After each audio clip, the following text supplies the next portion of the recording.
tá bom? Abra a sua Bíblia no livro de 2 Timóteo, carta de Paulo ao seu pupilo Timóteo, a sua segunda carta, capítulo 3.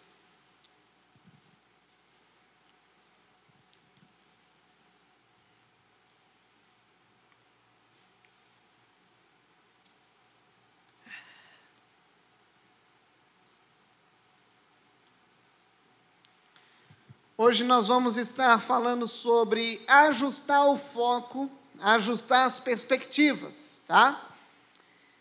Eu não sei, eu creio que todos aqui já tiraram uma fotografia, né? Alguns chegaram a tirar até mesmo com a máquina mais antigona, aquela que se pegasse um solzinho, tu perdia tudo que estava lá dentro, no filme, né? Bons tempos, né? Bons tempos onde a gente tinha mais tempo.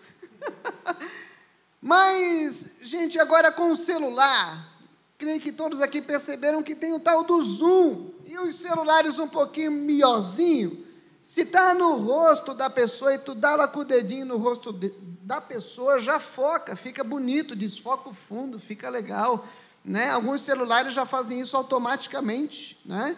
E o foco, gente, ele é primordial para que você tenha uma boa imagem. E o míope entende muito bem isso, porque ele vive sem foco, né? O míope entende bem isso, para que você tenha uma boa imagem, uma boa visão, tenha um bom foco, é necessário. E existe um problema muito grande acontecendo nos nossos dias. O povo anda meio míope com relação a três coisas, que nós precisamos desenvolvê-las hoje. Desenvolver essas três coisas hoje. O povo anda míope com relação à igreja, o povo anda míope com relação ao pastor, e o povo anda míope com relação à pregação. E é necessário ajustar o foco para que você tenha uma boa imagem e você entenda aquilo que você está vendo. Por isso eu gostaria de ler com você, nesse momento, 2 Timóteo, capítulo 3, versículo 14. Tu, porém, permanece naquilo que aprendeste e de que foste inteirado, sabendo de quem o aprendeste e que desde a infância sabes as sagradas letras. Sagradas letras estas que podem tornar-te sábio para a salvação pela fé em Cristo Jesus. Toda a Escritura é inspirada por Deus e útil para o ensino, para a repreensão, para a correção, para a educação na justiça, a fim de que o homem de Deus seja perfeito e plenamente habilitado para toda boa obra. Amém? Meus irmãos, eu gostaria de, agora que eu li o texto, já a título de introdução, falei da questão do míope, mas agora vamos começar a desembaralhar um pouquinho as coisas. Vamos começar a focar. E eu gostaria de já focar com uma frase: igreja não é plateia. Igreja não é plateia. Você não é plateia. Você é igreja. Você está numa igreja. Você não compõe nesse momento uma plateia. Porque o pastor também não é palestrante. Eu não estou aqui palestrando nada. Meu objetivo não é motivar ninguém com nada. Meu objetivo é te expor a Bíblia. Expor a Escritura. Pastor não é palestrante motivacional. E eu também queria te dizer que pregação não é palestra. Pregação não é palestra. Você não vai à igreja para ouvir algo que ou vai te fazer bem ou vai te fazer mal, você deve ir à igreja do Senhor Jesus para ouvir a palavra de Deus. E um homem de Deus deve ministrar a palavra de Deus. A igreja é o local onde a palavra de Deus pura e simples é ministrada. E não existe outra finalidade para essa reunião, a não ser adorar o Senhor e ministrar a palavra. Acontece que, com finalidades escusas, ou para ter mais pessoas na plateia, ou para receberem mais likes num vídeo,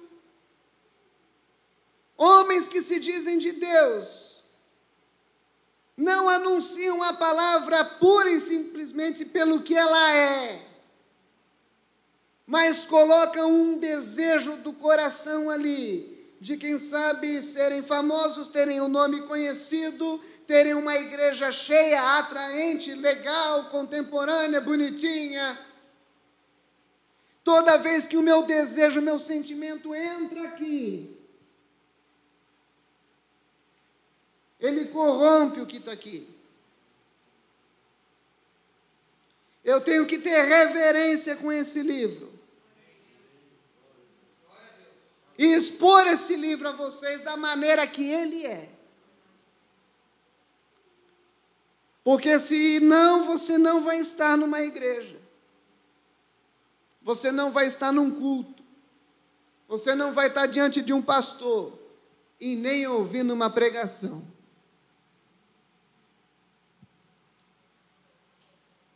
A Bíblia diz que Deus estabeleceu um governo na igreja. Primeiramente, uns para apóstolos, profetas, mestres, evangelistas e pastores. Deus escolhe homens e os capacita para que estes homens transmitam a palavra. Mas também é necessário que você entenda que nem todo aquele que se diz pastor é pastor. Uma escola teológica, ela ajuda alguém a ser pastor, mas ela não torna alguém um pastor após ser formado. O que confere autoridade para alguém ser pastor e estar diante de uma igreja ministrando a palavra de Deus com autoridade, o que lhe confere autoridade é aquilo que o próprio povo vê a respeito dele, vendo que ele é marido de uma só mulher,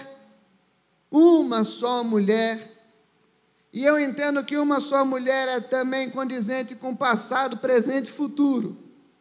Uma só mulher. Tem os filhos em sujeição, não é neófito, não é apegado ao dinheiro, não é dado a muito vinho, e conhece e maneja bem a palavra de Deus. Então, o que acontece? A igreja confere autoridade a essa pessoa. Mas algo também acontece porque nós vemos na Bíblia que Paulo, e nós veremos isso, ele deixa Timóteo, por vezes, em pontos estratégicos, em Corinto, depois em Éfeso. Olha, meu filho, fique aqui e ensine o povo.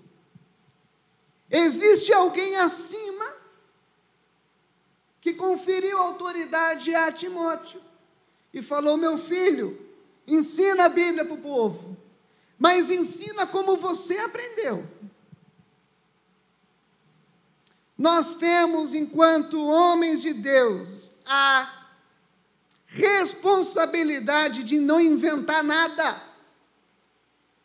porque a roda não se inventa, só se gira. Nós temos a responsabilidade de ser um fio condutor de algo que vem desde os apóstolos, e vem sendo passado de geração a geração. Então desconfie, comece a ter filtro nos ouvidos de que quando alguém diz, eu tenho uma revelação nova para você. Olha, eu enxerguei algo novo nesse texto que ninguém viu. Olha, se ninguém viu em 2000 anos, com certeza tu está vendo alguma coisa muito louca.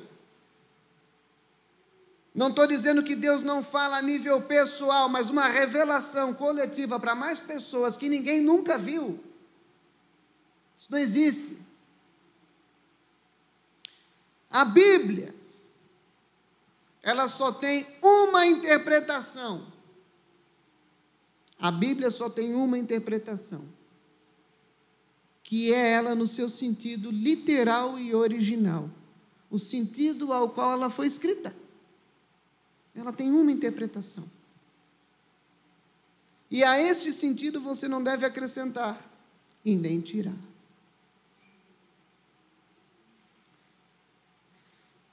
Quando nós lemos 1 Coríntios capítulo 4, no versículo 17, nós lemos Paulo dizendo, por essa razão, com finalidades de ensino, onde Paulo diz que, olha, vocês podem ter 10.000 tutores em Cristo, mas pais, vocês não têm muitos. Ainda que vocês tenham 10.000 tutores em Cristo, pais, vocês não têm muitos. O que ele queria dizer com isso ao povo de Corinto? Olha, ainda que você tenha muitas afinidades e você acha que muitas pessoas são legais e te deem bons conselhos, tutores, pai, você não tem muitos pais por aí. Após ter falado isso, ele diz, por essa razão, eu estou enviando Timóteo, meu filho, amado e fiel no Senhor, o qual trará lembrança à minha maneira de viver em Cristo Jesus, de acordo com o que eu ensino por toda parte em todas as igrejas. Paulo envia então o seu filho Timóteo a Corinto para lembrar aquele povo da maneira que ele vivia. E essa é uma outra questão que você deve olhar, analisar e ponderar. Não avalie o profeta somente pela profecia, mas avalie também a vida daquele que está te falando alguma coisa. Seja esperto. Quando nós lemos 2 Timóteo, desde Corinto, quando Paulo envia Timóteo para lá, agora em 2 Timóteo, Timóteo já está em Éfeso, outra cidade, cosmopolita, também bonita, top. Mas muitos anos se passaram, e aqui tudo indica que Paulo já está no finalzinho da sua vida. Paulo já estava sabendo que ia morrer. Sabe aquele momento que a pessoa sabe que vai morrer? Ai, pastor, eu estou sentindo que é o meu. Calma. Talvez você está sentindo errado. E se for, espera acabar o culto. Mas Paulo estava sentindo que era o time dele, que era o momento dele. E nesse interim, na prisão, ele resolve escrever ao seu filho na fé.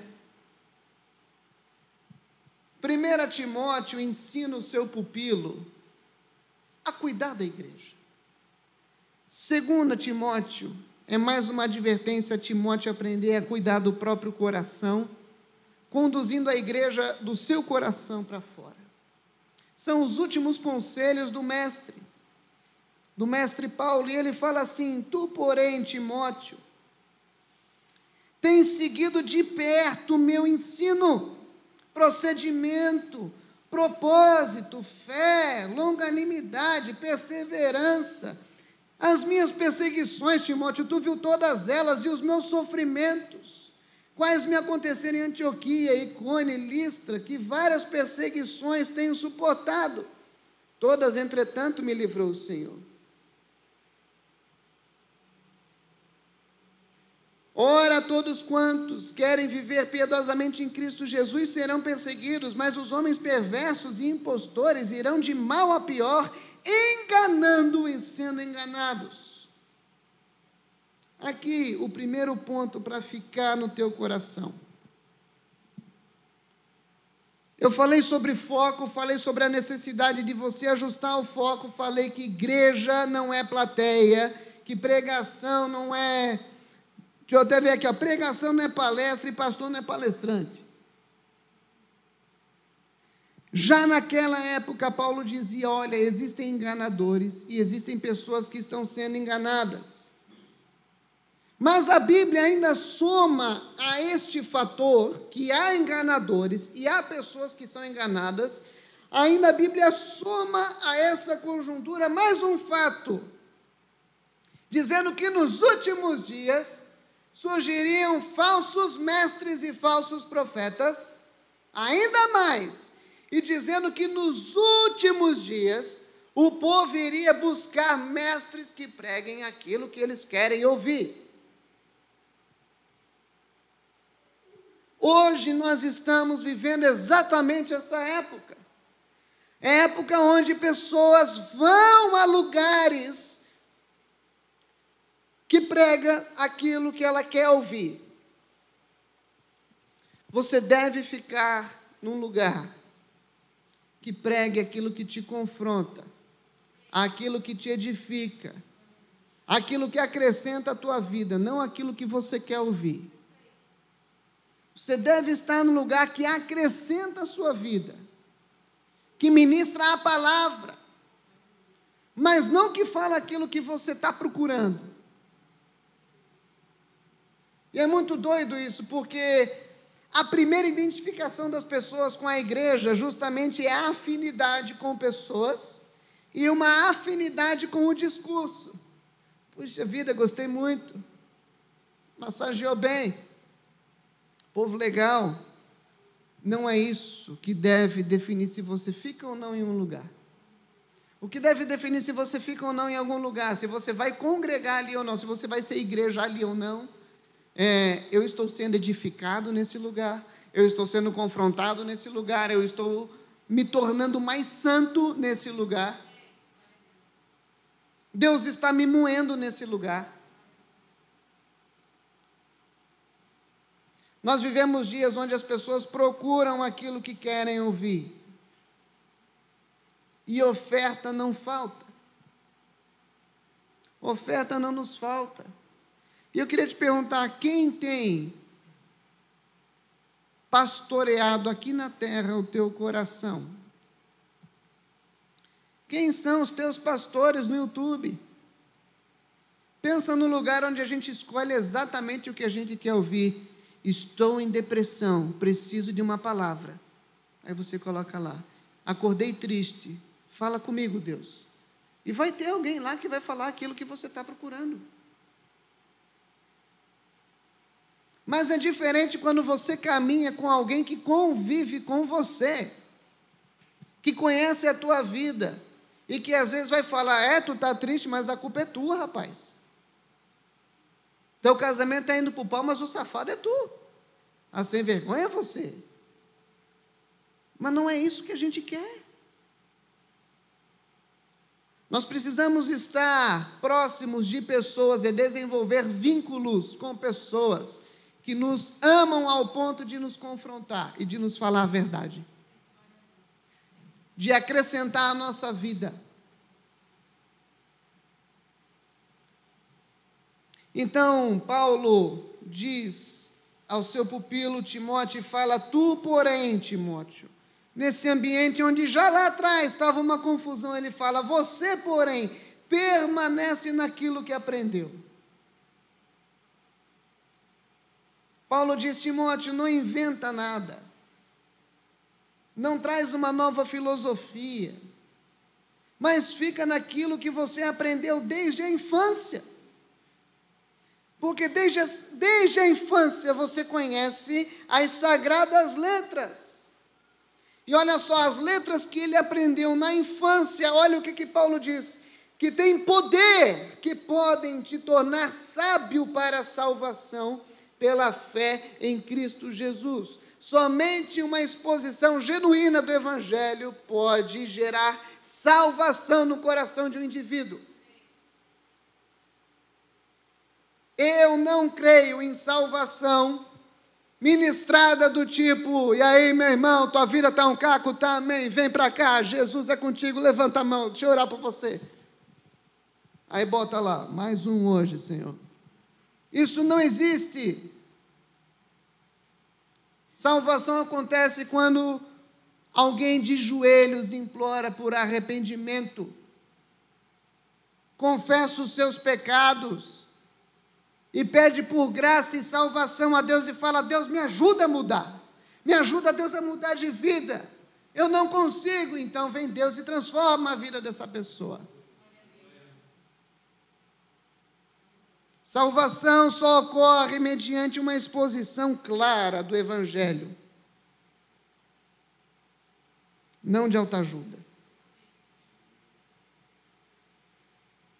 Então, Paulo afirma a finalidade da pregação. A igreja é o local da adoração, da comunhão e da pregação. A igreja é o lugar da adoração, da comunhão e da pregação. Também não existe esse lugar de, eu sou igreja sozinho. Não existe. Você precisa de alguém para ministrar na tua vida. Você precisa conviver com pessoas. Mas a pregação, ela tem uma finalidade, diz no versículo 16 do capítulo 3 de 2 Timóteo. Toda a Escritura é inspirada por Deus e útil para o ensino, para a repreensão, para a correção e para a educação na justiça, a fim de que o homem de Deus seja perfeito e plenamente habilitado para toda boa obra. Se você está ouvindo algo que não está refletindo ensino, repreensão, correção, educação na justiça, que não está te tornando plenamente habilitado para a obra de Deus, isso não é pregação. A finalidade da exposição da Escritura é essa. A fim de que o homem de Deus seja perfeito e plenamente habilitado para toda boa obra. A finalidade da pregação é te conduzir à santificação. A finalidade da pregação é te conduzir à santificação. Hoje você escuta, quem sabe, o primeiro sermão na sua vida, quem sabe já são alguns na conta. E eu queria te perguntar, você vai sair daqui decidido a ser mais santo hoje do que você entrou? Qual vai ser a decisão tomada no seu coração? Nós não podemos escutar a palavra de Deus, lermos a palavra de Deus e ficarmos inerte com relação a ela. Nós devemos tomar uma atitude. A palavra de Deus deve nos constranger e deve gerar mudança no nosso coração.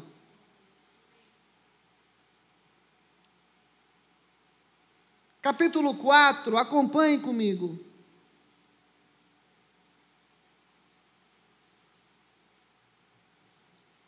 Vou ler em outra versão, NVI.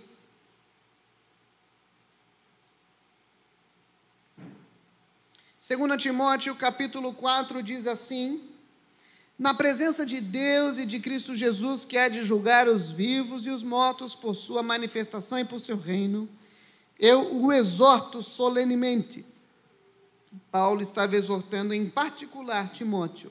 Timóteo, pregue a palavra, esteja preparado a tempo e a fora de tempo, repreenda, corrija, exorte com toda paciência e doutrina. Pois virá o tempo em que não suportarão a sã doutrina. Ao contrário, sentindo coceira nos ouvidos, juntarão mestres para si mesmos, segundo os seus próprios desejos. Eles se recusarão a dar ouvidos à verdade, voltando-se para os mitos. Até aqui.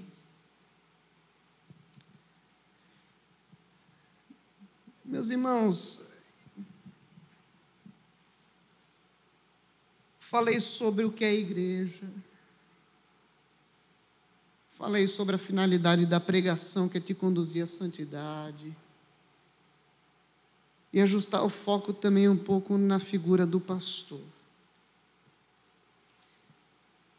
Eu confesso que muitas vezes eu fico triste em ver como as pessoas gostam de ser enganadas e de como o povo gosta de crer e de acreditar em loucura.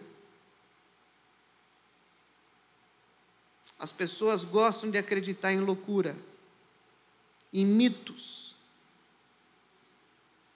E aí você tem alguém na sua frente, muitas vezes,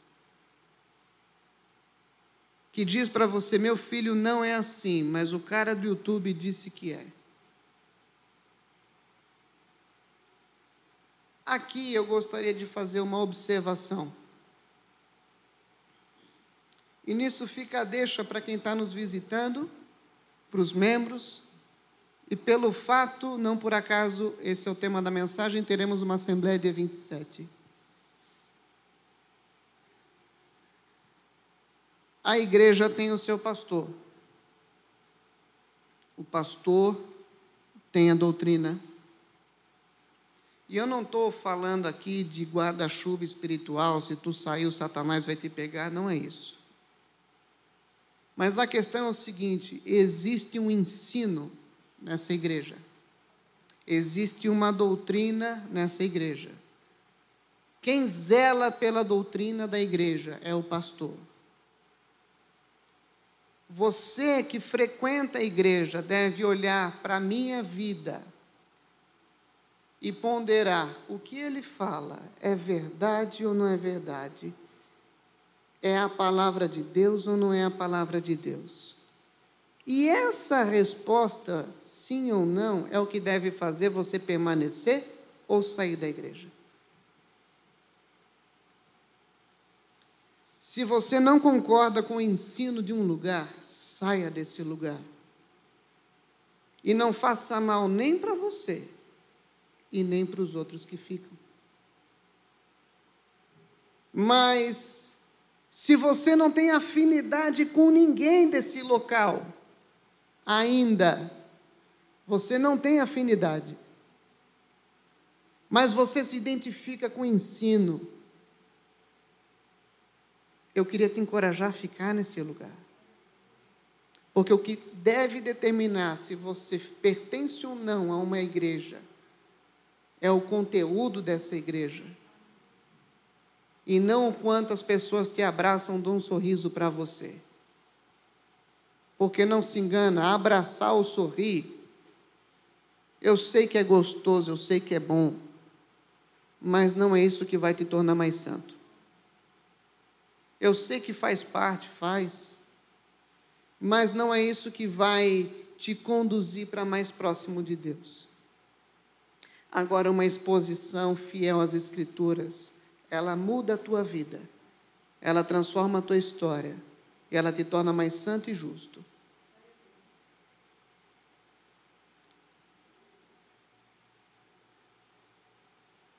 Por isso que Tiago vai dizer: não sejam muitos os que ensinam, porque os que ensinam serão julgados com maior rigor.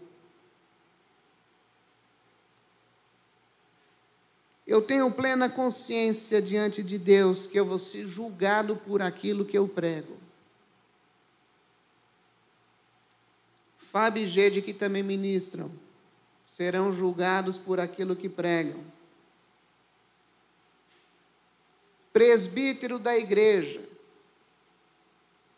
quando erra, quando falha, tem que ser tratado em público, não no secreto, escondidinho, para que ninguém veja. Para que mas meu Deus, isso é exposição. Não estou falando que é exposição para o membro, é para mim. Para que, se eu enfiar o pé na jaca, sendo corrigido aqui, vocês tenham temor diante de Deus. Porque a gente vive um tempo onde pode fazer o que quer, e Deus aceita tudo. Mas com Deus não se brinca. E esse é o fardo que um servo de Deus deve levar.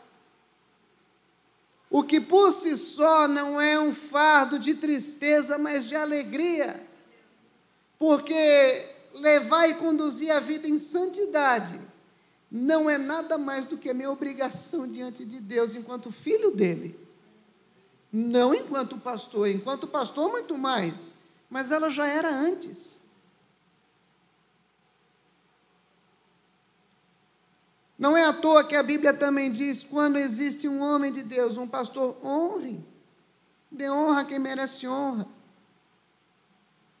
Escute quem merece ser ouvido. Mas aprenda a ter filtro nos ouvidos. E o que é uma assembleia? Quando a igreja se reúne. É um momento para que quando alguém está pregando bobagem, os membros se juntam e falam, fulano, vem aqui. Não dá. Chega.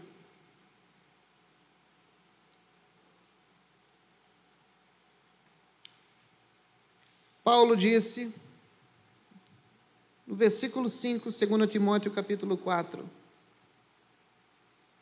ele diz a Timóteo, você, porém, meu filho, eu imagino assim, seja moderado em tudo, suporte os sofrimentos, faça a obra de um evangelista e cumpra plenamente o seu ministério. Então ele dá o exemplo de que quem diz, eu já estou sendo derramado como uma oferta de bebida. Está próximo o tempo da minha partida, combati o bom combate, terminei a corrida e guardei a fé.